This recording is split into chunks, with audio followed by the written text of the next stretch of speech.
নতুন বছরের অনেক শুভেচ্ছা নিয়ে আজকের ছোট্ট ব্লগটা শুরু করলাম। আশা করছি সকলে ঈশ্বরের কৃপায় ভালো আছো, সুস্থ আছো, এটাই কামনা করি। আমাদের পরিবার থেকে সকলকে জানাই নতুন বছরের অনেক অনেক আন্তরিক ভালোবাসা ও শুভেচ্ছা। আজকে 1 জানুয়ারি। তোমাদের সাথে বেশ অনেক দিন হলো কিছু ব্লগ দিতে পারিনি। আসলে সেরমভাবে এতটাই ব্যস্ত ছিলাম যে সেইভাবে ব্লগটা যে করে ওঠা সম্ভবই হয়নি। আর সত্যি কথা বলতে কি জানো তো, ব্লগ করতে গেলে সেই মানসিকতাটাও লাগে যে হ্যাঁ আমি কিছু শেয়ার করব বা তোমাদের যেটা ভালো লাগবে, কারণ শেয়ার করার অর্থই শুধু শেয়ার করা নয়, ভালো লাগাটাও আছে। আজকে যেহেতু 1 জানুয়ারি তাই একটু স্পেশাল মেনুটা দেখতেই পেলে, লুচি এবং আলুর দম করেছিলাম। পরের দিন সকালবেলা সুজি বানালাম। আজকে অনেক প্ল্যান, এটা পরের দিন সকালের কথা বলছি।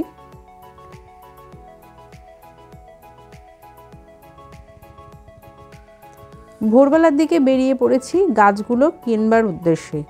অনেক দিন ধরেই ভাবছি যেন গাছ কিনতে হবে। আসলে গাছ কেনার অর্থ একটাই, সেটা হচ্ছে তুলসী গাছ। আমার এখানে তুলসী গাছটা একেবারেই নেই, ছিল কিন্তু সেই চারাগুলো মরে গেছে।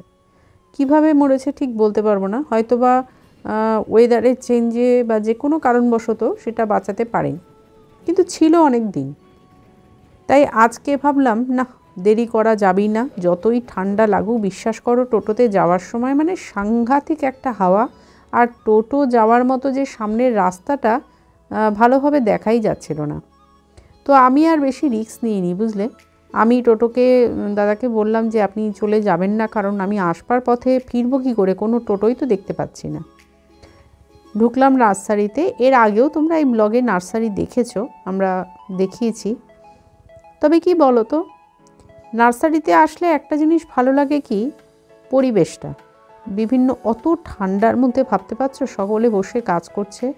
এগুলো তো জলেরই কাজ, কারণ গাছগুলো মাটি লাগানো, মাটিতে গাছটা লাগানো, তারপরে তার বিভিন্ন পদ্ধতি আছে, সেগুলো করাটা নিশ্চয়ই ওনারা আরও সকাল থেকে এসছেন।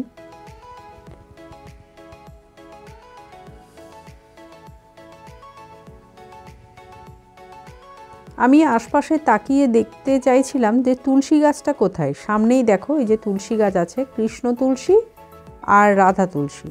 কৃষ্ণ তুলসীটা কালো আর রাধা তুলসীটা যেটা সবুজ পাতাটা। তো ভাবলাম দুটো মিলিয়েই নিই। তবে কি বলতো, এই যে তুলসী গাছগুলো মাটির সাথে আঁকড়ে আছে, সেই জন্য আমি আর রিস্ক না নিয়ে ওনাদেরকেই বললাম। হ্যাঁ, আমাকে একটা বেছে দিন দাদা, একটা ঝাঁকড়া দেখে বেছে দিন আপনি।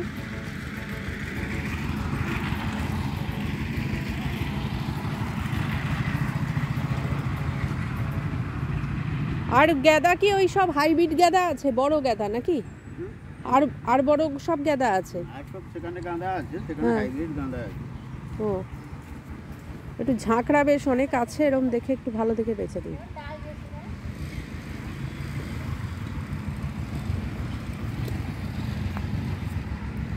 এটা একটা দিন, আরেকটা দিন। আরেকটা অন্য কালারের নেই না? না, যা আছে একই কালার আছে। ও তাহলে একটাই থাক। যা আছে একটাই কালার আছে। গাঁদা গাছ নামার পরে আমাকে বললো আপনি টগর গাছ নেবেন, তাহলে এই পাশে আসুন। একদম দেশি যে টগরগুলো হয় না,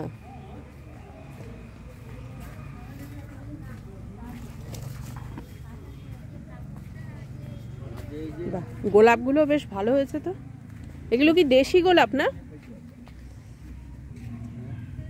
এটা দেশি না, এটা বিদেশ। বাড়িতে এসে ব্যাগ রেখে আবার পরবর্তী যে কাজগুলো আছে সেগুলোর জন্য বেরিয়ে পড়লাম। অনেকগুলো কাজ সেরে ভাবলাম স্যারের জন্য একটা জুতো দেখা যাক। তবে জুতোগুলোও বেশ ভালো, শীতের পক্ষে পরার পক্ষে, কিন্তু একটু ওয়েটি হলে সমস্যা, আবার বেশি হালকা হলেও একটা প্রবলেম হতে পারে। সেই জন্য ভাবলাম না, স্যারকে সঙ্গে নিয়ে আসাটাই ভালো, কারণ পরে না দেখলে জুতো ঠিক কেনা উচিত না। এরপরে চলে এলাম বাজারে। আরও কিছু কাজ ছিল, সেগুলো আর ভিডিও করতে পারিনি। বাজারে এসে কি সস্তা সবজি জানো, প্রত্যেকটা জিনিস 20 টাকা কেজি। তো দারুণ মজা লাগে শীতের সবজি কিনতে, অল্প পয়সাতে পুরোপুরি ব্যাগ ভর্তি বাজার। এরপরে ফলও কিনলাম। আর আমি যে সময়টা গেছিলাম সেটা দুপুরের টাইম, খুব বেশি একটা ভিড় ছিল না, আর দুপুরের টাইমে যেন সবজির দামটাও একটু কমে। তো চলো এইভাবে ব্লগটা শেষ করছি। আশা করছি যে যেখানে থাকবে ঈশ্বরের কৃপায় ভালো থাকবে, সুস্থ থাকবে। নেক্সট ব্লগে আবার নতুন কিছুর সঙ্গে দেখা হচ্ছে।